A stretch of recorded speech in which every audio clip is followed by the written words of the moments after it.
middle of nowhere to the center of everywhere. It's Beneath the Surface with Sean Murphy and Corey Cooper. Hey guys, and welcome everybody to another episode of Beneath the Surface. And today we're in the jungle, surrounded by two lovely people and a gazillion yellow flies. Now we have bathed ourselves in lots of cancer-causing creams, and they seem to be hovering but not biting. So welcome, guys. Thanks for having us. I have Jen and Ian. Jen Adler and Ian Segebarth. So yeah, that. And we're really excited. We are in. We're kind of about an hour from Crystal River, I think. Yeah, roughly. And they've invited us out to do some cave diving and adventuring around the Chazawatski. Close. So there's a lot of layers to you guys, and we just met this morning, and I've been drilling you with lots of questions because there are many that I have. And like you're gonna live on a boat. You both went to college. You're into self-sustainment. You travel. You photographers. You work for National Geographic. Ian does schools across the world where he teaches photography. Can you guys help me out? Save me right now. Yeah, you want to go? Yeah, go for it. Yeah, okay. So we just started dating during the pandemic when we met up out west, and we've known each other for about 10 years. And before that, kind of, I guess, just had a lot in common in terms of cave diving and being in the water and taking pictures. And he was doing a lot more wildlife stuff, and I'm mostly a photojournalist. So I originally have a training in ecology and marine biology, and most of my work focuses on telling stories about science and conservation through photos. And so then together we kind of have this goal of bringing these stories from beneath the surface to more people in ways that are, maybe more compelling than reading a scientific journal article. So through video, photo, and writing. So. Yeah, my background is biology and tropical ecology as well. Most of my work has been in the tropics, places like Peru or Madagascar or Kenya and so forth. But I've gotten more into the ecotourism and conservation through ecotourism. So I lead mostly photo workshops, but also other types of ecotourist trips all over the world. So when people, how first of all, how did people find about these trips? Like, where would they find out about a trip like that? And then how do you set that up and kind of walk me through that? Yeah, well, so I've been doing this kind of travel stuff for a long time, and I actually started doing it with the Florida Museum of Natural History, which is in Gainesville, affiliated with the University of Florida. So I kind of had a big group of clients, I guess, people who like to travel with me through that. And then I started my own company called Rain Shadow Expeditions, which focuses on kind of off the beaten track, more unique type trips that other companies don't really do. If I was to go on this trip to, say, Madagascar, what are we doing? We're going to a bunch of different parks, seeing rainforests and deserts and all the different habitats in Madagascar, and seeing tons and tons of animals. And what's unique, I think, about both of y'all is your background in, say, the science aspect, and then also being amazing photographers. You can meld the two together. So when you're going to Madagascar, if I'm coming to Madagascar, I know about photography, but I don't know about all these other kind of elements, which I find fascinating. So you're also teaching them how to shoot too? Or, yeah? And so a lot of these trips I do are with a company called Summit Workshops, which has been around for a long time. And they do photo workshops in the U.S. primarily, and now I'm helping them expand into international markets. And so we'll do lighting workshops or macro workshops or, focusing on different types of nature photography. And we're even going to start doing some underwater photography workshops, hopefully. Yeah. When y'all were brought to my attention not long ago, because when we were doing this trip around Florida, meeting up with ambassadors, they're like, oh, this cool couple that, it was very glossed over. Oh, they live on a boat and they do like free diving, and we don't really know what the level, So there's a lot of layers. And what I found out about your boat today, a few things. Jen, you used to race sailboats in New England. Yeah, so my high school actually had a team, and if anyone's from New England out there listening, we used to race year-round. And so in the winter, it was dry suits mandatory. We were in 420s, which are kind of like about 14-foot-long dinghies with 2 people. So the skipper has the tiller and the mainsail, and then the crew has the jib. And you're both out there in dry suits basically all year long. And then I actually went to college to sail as well, and study marine biology, but you spend a lot of your time sailing too.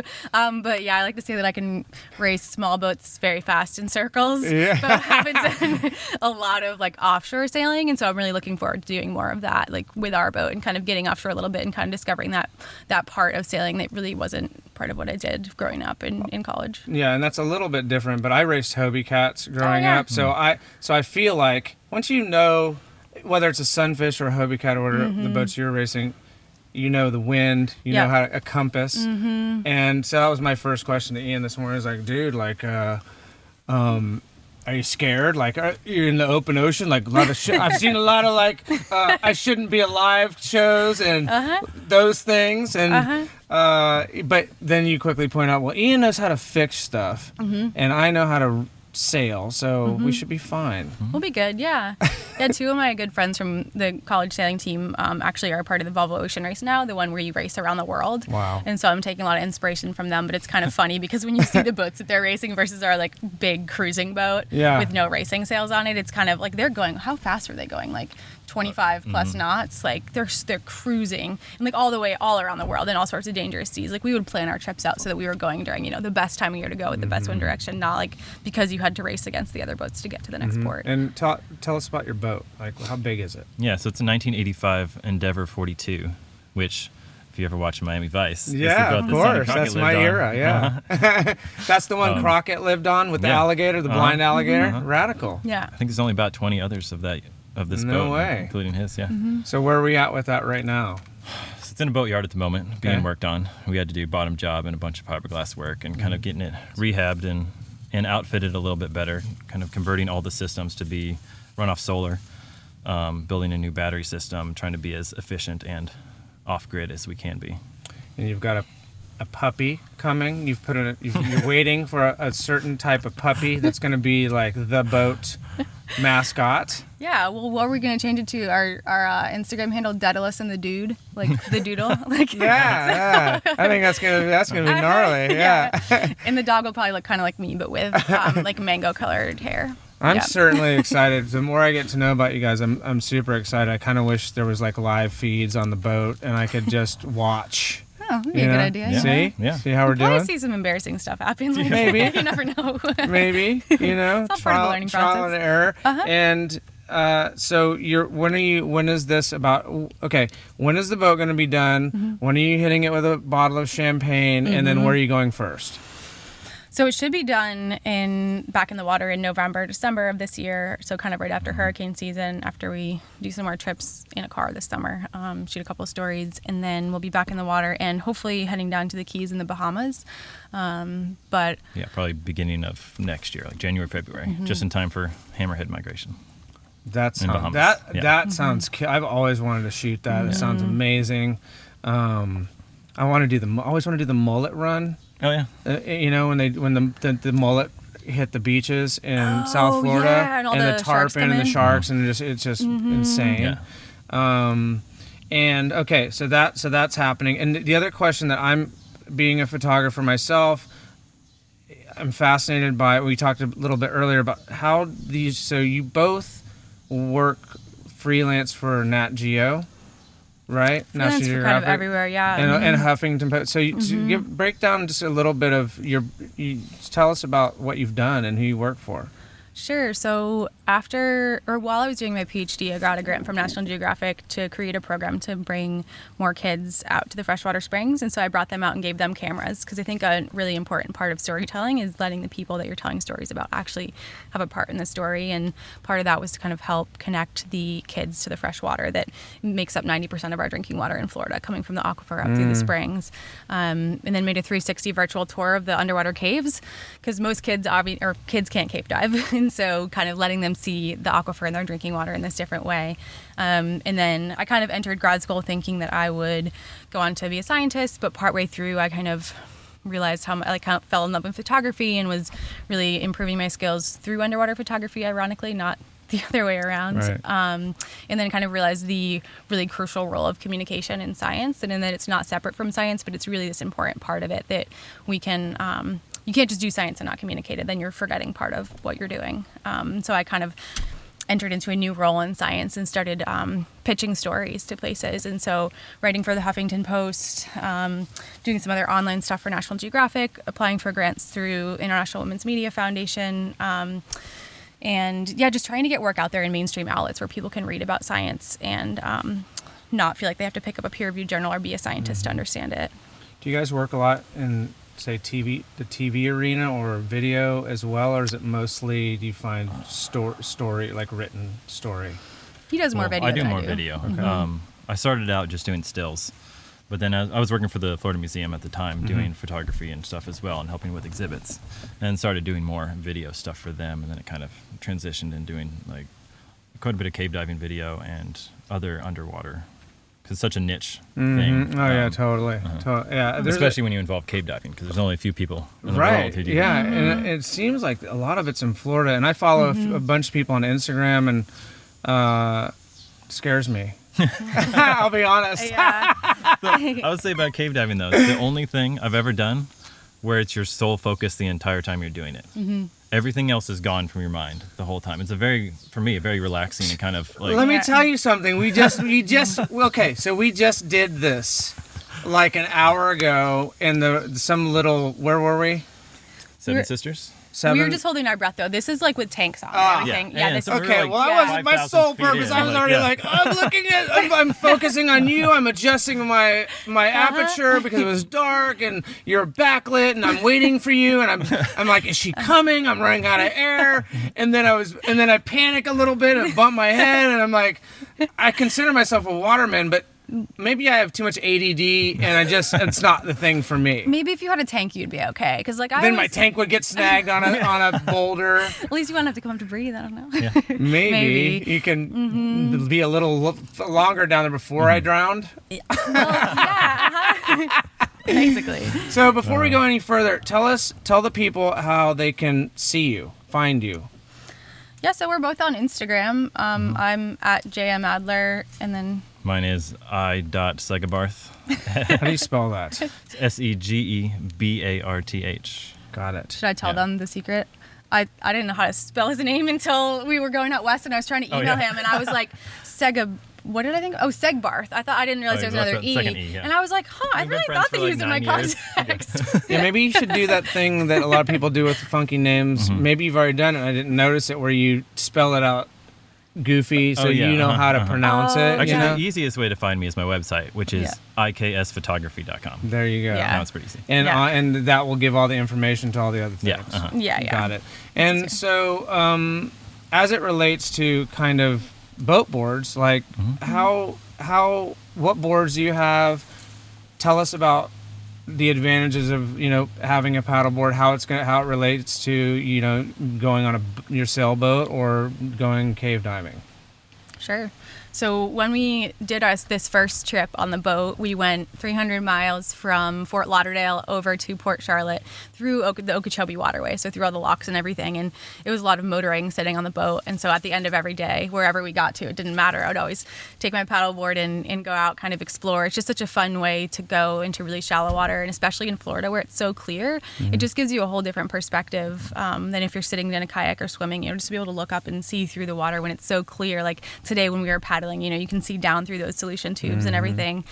And then I know for me, I'm excited once the boat's in the water to do a lot of yoga on it too, because I do a lot of yoga almost every day. And I have the Flood paddleboard, and he gets the HD. Yeah, I have the HD Bug Slinger, which is awesome. Are you a yoga instructor?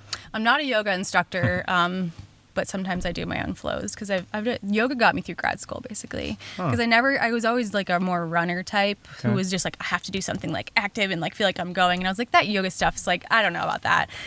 Yeah. No, seriously, I was like thinking about your breathing. That's ridiculous. And then I started doing it, and I was like, oh wow, I see why people do this. This works. And then kind of got really into it and made some really good friends in the yoga community in Gainesville. That was really awesome. That's cool. And so right now, we're doing video, thankfully, so people hopefully they can see the amount of yellow flies. It's maddening. And sweat? Are you You have zooming in on you have that? an ice cold boat beer right in front of you.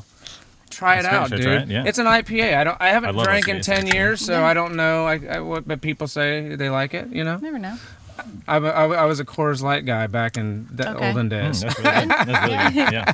You wouldn't want me to try it. I'll make a No, face. you You can probably drink won't it. So, okay, so we did a half of our day, the first half, messing around with some solution tubes. We saw a lady with red dreads. Of course, I missed it. Red dreads with a cat in a kayak.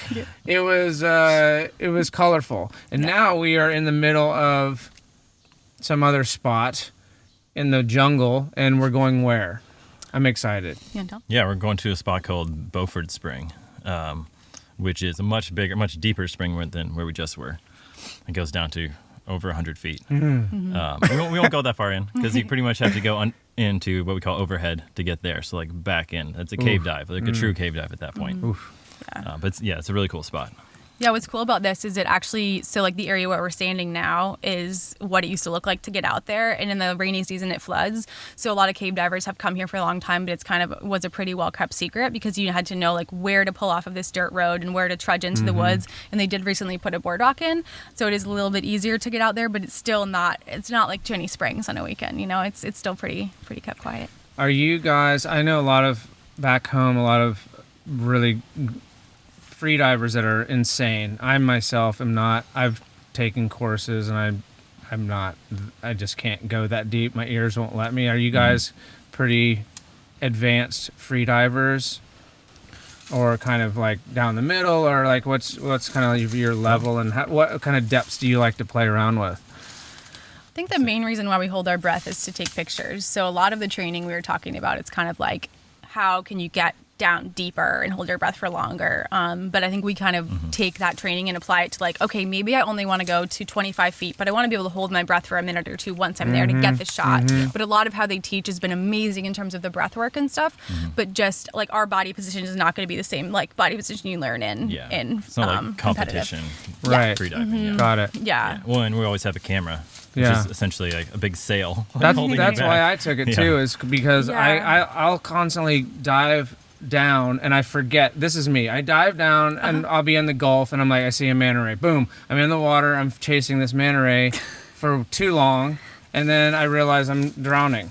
I'm like, oops. Yeah. And I look up and I'm like, oh shit, I'm really deep and I forgot to breathe, whatever. Yeah. So I was like, that was my goal too. And y'all use, what kind of camera housings do y'all use? I have a Nauticam. Yeah, and I shoot Aquatica. And ironically, I shoot Canon. Jenny shoots Nikon. That's great. That's But, great. I mean, it works out. Yeah, that's cool, man, because you cover all Get the along. bases. Yeah, they're all it's all good. And I shoot with Aquatech, and Oh, yeah. mine is mine doesn't. Yours, I picked yours up earlier, and it was super heavy, which is probably great for diving. Mine's more of a surf, half in, half out, above water type deal. So it's for when I dive, I have to put on a weight and to get down. So Yeah. I'm really excited to dive with you guys and do some fun stuff right now after we finish this. And Yeah. and I'm extremely excited to see what happens when you get your boat done. Thanks. I'm a fan, and I really appreciate you guys spending your day with us. Yeah, I'm really excited. This weekend too, we're taking our level 2 freediving class Ooh. with Errol down in like near Jupiter? Miami. Yeah, Jupiter. Yeah, Yeah, with freediving instructors international. I did my level 1 with him, and he's just an incredible instructor. Really looking forward to learning more from him. But for that class, you actually go down to 100 feet. Yeah.